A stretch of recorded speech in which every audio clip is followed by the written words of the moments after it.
Hi friends, and welcome back to my channel. Jessie Katz Greenberg here, and today I'm going to show you how to turn a small cross stitch into a patch. Remove your cross stitch from the embroidery hoop. It doesn't matter if you have creases left from the hoop like I do here, because we're going to cut this out anyway.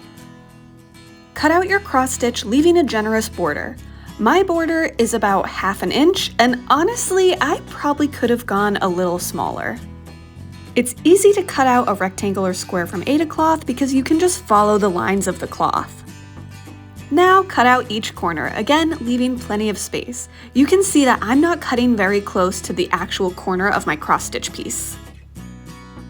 Here's kind of a dry run of what we're going to be doing. We'll be folding the corner down and then folding in each side. This will give a nice finish to our patch, hiding the blank white Aida cloth while keeping the cross stitch nice and secure. Grab some Aleene's Fabric Fusion, which I have linked in the caption, or your favorite fabric glue, and add a small amount to 2 sides of the back of your border. You only need a small amount, and you want to avoid getting any on your fingers, as it might transfer to the front of your patch. Now you'll fold in the corner and fold over one side. I used a binder clip to hold this together while it dried. This did slightly flatten my stitches, so just keep that in mind. It's okay for me since this was just going on my denim jacket. It's gonna get pretty banged up anyway, but depending on what you're using this for, you might not want to flatten your beautiful stitch work. Now you can see I'm working my way around the patch, adding Fabric Fusion when needed and folding over each corner and each side. By the way, if you're enjoying this tutorial so far, be sure to subscribe to my channel. I'm sure you'll find some other embroidery, upcycling, or seasonal craft ideas to keep you inspired. You'll also find my social links in the description if you want to follow along on Instagram, TikTok, and Pinterest to get inspired there. While gluing down your sides, you can see that you might get to a point where you need to kind of lift up a side and refold a corner and play around with it to get it flat. This is totally fine. Your glue is not dry yet, and this project is really forgiving.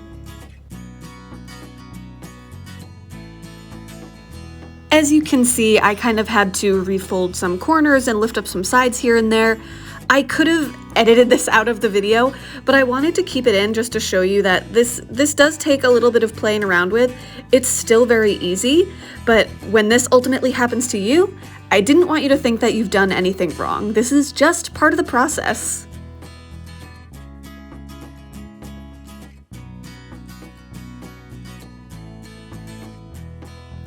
All right, we're getting close here. We're adding Fabric Fusion to our last side. Unclip binder clips if you need to, so you can fold down that last side and the back of your patch is going to be nice and flat.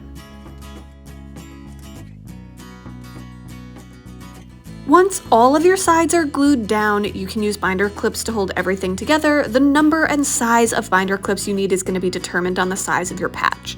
Again, the binder clips will flatten your stitches slightly, but for a patch going on my jacket, I didn't mind that. Let the fabric glue dry completely before you remove your clips. And you'll see here where I'm pointing in the blue section with my left thumb, that's a little smudge where some fabric glue did get on the front of my patch, so if it happens, it's not really a big deal. Now the fun part, you get to use your patch. At this point, you could add iron-on adhesive to the back, but I decided that I'm just going to sew it directly onto my denim jacket. Thread a needle and double over your thread and tie a knot in the end. Come up from the back of the patch and then use a running stitch to sew your patch onto your jacket, or bag, or hat, or whatever it is that you're decorating. The patch is especially thick in the corners because of all those layers of Aida cloth. You'll see I have to fiddle with it a little bit to get the needle through sometimes, but that's just part of the process. I'm using a tan thread that kind of blends into my gold border so you can't see the running stitches.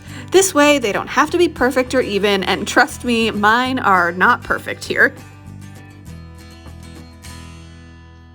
Here's a quick thing to keep in mind if you're sewing on a patch where you've used metallic embroidery floss. Metallic embroidery floss in general just frays more easily, and I am sewing this onto my jacket using a running stitch like right along that metallic gold border on my flag patch, and I did notice that if I kind of nick those stitches, it frays the metallic floss a little bit. So that's just something to keep in mind if you're sewing on a patch that uses metallic floss. Maybe try and keep your running stitches away from the metallic stitches.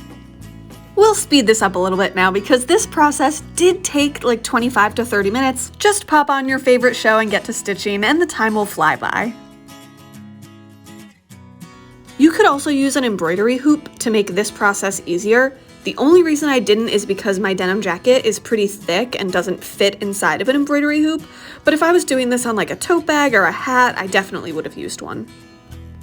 We're almost done, but I wanted to remind you that if you're curious about any of the supplies I used in this video or just my favorite craft supplies in general, I have a bunch linked in the description of this video. Once you've stitched all the way around your patch, you can tie it off on the back. I usually loop through the same stitch a few times and I tie several knots. I tend to overdo it on these knots because I want to make sure the patches are nice and secure on my jacket.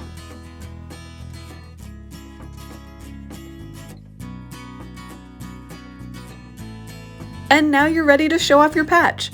I hope you found this tutorial helpful and you subscribe to my channel for more ideas. Happy crafting!